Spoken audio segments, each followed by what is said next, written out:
बिस्मिल्लाहिर्रहमानिर्रहीम। मेरे दोस्तों, भाइयों, बुज़ुर्गों, अस्सलामु अलैकुम वरहमतुल्लाहि वबरकातुहू। मेरे दोस्तों, मैं आज आपकी खिदमत में ये पेश करने लगा हूँ कि जब बंदा तक़वा इख्तियार कर लेता है और अमानतदार बन जाता है तो उसे कितना फ़ायदा होता है।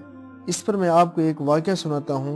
मोहतरम भाइयों, बुज़ुर्गों, हज़रत अब्दुल्ला बिन दीनार रहमतुल्लाह अलैह कहते हैं कि मैं एक मरतबा हज़रत उमर रज़ी अल्लाह तआला अन्हु के हमरा मक्का की तरफ जा रहा था कि एक जगह हम थोड़ी देर के लिए बैठ गए।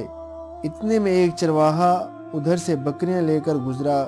हज़रत उमर फ़ारूक रज़ी अल्लाह तआला अन्हु ने फरमाया, एक बकरी मेरे हाथ फ़रोख्त कर दो। मैंने कहा, ये बकरियां मेरी ज़ाती मिल्कियत नहीं हैं, मैं तो सिर्फ़ एक ग़ुलाम और चरवाहा हूँ। तब हज़रत उमर रज़ी अल्लाह तआला अन्हु ने उससे आज़माने के लिए फरमाया, मालिक से कह देना कि एक बकरी भेड़िया ले गया था, उसे क्या पता चलेगा, वो कोई देख थोड़ी रहा है।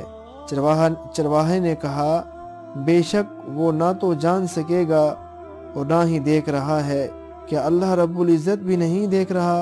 ये सुनकर हज़रत उमर रज़ी अल्लाह तआला अन्हु ज़ारो कतार रोने लगे। उसके मालिक को बुलवाया और ग़ुलाम की कीमत अदा कर दी और फिर उसे आज़ाद कर दिया और फरमाया, जिस बात से तू दुनिया में आज़ाद हुआ है ऐसे ही उस जहान से भी निजात पाएगा।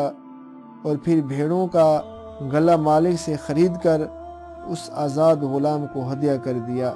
मेरे दोस्तों, देखो तक़वा और अमानतदारी के कितने फ़वाइद हैं। हमें भी तक़वा और अमानतदार होना चाहिए। तक़वा भी हम इख्तियार करें और अमानतदारी भी। दुआ है कि अल्लाह रब्बुल इज़्ज़त हम सबको इस पर अमल की तौफ़ीक़ अता फ़रमाए। आमीन।